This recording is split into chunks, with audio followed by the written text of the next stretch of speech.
toujours dans la série de vidéos qui permet tout simplement d'utiliser la TI Nspire. Cette fois-ci, on va essayer de parler comment calculer l'argument et le module d'un nombre complexe. J'ai pris donc ici trois exemples, Z1, Z2 et Z3. On va y aller tout simplement sur menu, nombre complexe. Là, il y a le module et là, il y a l'argument. Donc, je entre le module. Par exemple, ici, on a 1 moins i. Pour le i, il suffit tout simplement d'appuyer sur CTRL, ce petit cahier-là, et là, on voit le i, entrée. Donc, le module de Z1, c'est racine carrée de 2.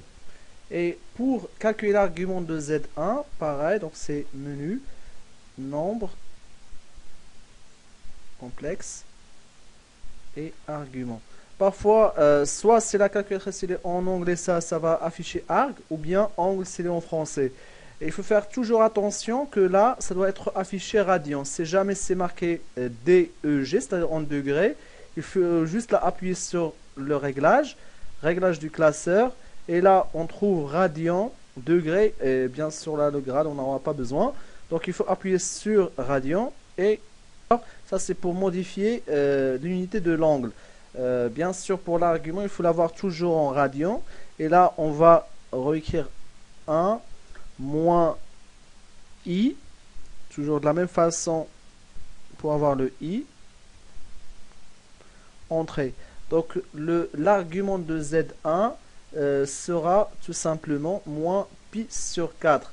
Du coup, si on a l'argument et le module, on pourra facilement déduire l'écriture exponentielle et l'écriture trigonométrique de Z1.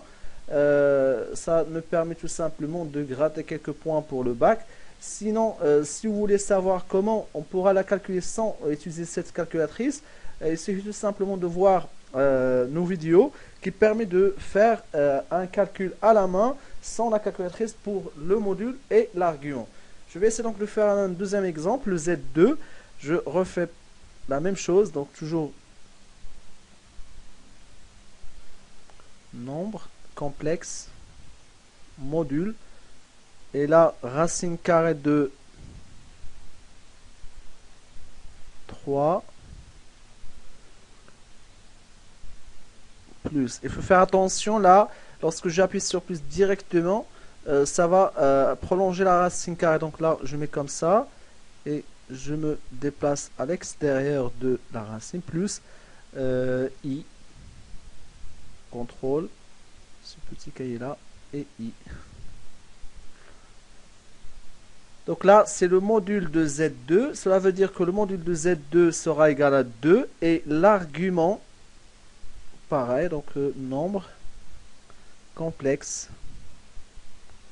argument, racine carrée de 3 toujours, racine carrée de 3, je sors de la racine carrée, plus i, entrée, et là ça va me donner ce qu'on appelle l'argument de Z2, ce qui est pi sur 6. Du coup, si on a l'argument, ça va nous permettre tout simplement d'écrire l'écriture exponentielle et trigonométrique sans, bien sûr, là, on n'a pas fait de justification. C'est juste là pour faire une vérification. Voilà, si vous trouvez que cette vidéo donc était utile pour vous, n'hésitez pas donc à la partager avec vos camarades. Sinon, si vous voulez suivre le reste des cours, n'hésitez pas donc à s'abonner à ma chaîne qui va permettre de travailler sur tout le programme et les cours de terminale. Merci et à la prochaine.